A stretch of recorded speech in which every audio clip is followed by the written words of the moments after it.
Kapan kau akan menikah? Kau kan sudah berumur. Kapan kau ingin mati? Sekarang. Pertanyaanmu itu sangat menyinggung perasaanku. Lagi pula, siapa yang menentukan batas umur seseorang harus menikah? Kau ya?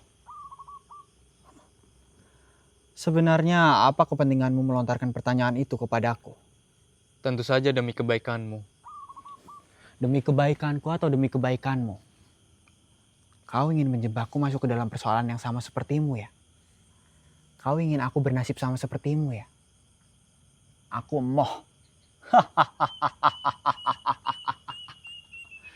Berhenti melontarkan pertanyaan yang memperumit kehidupanku.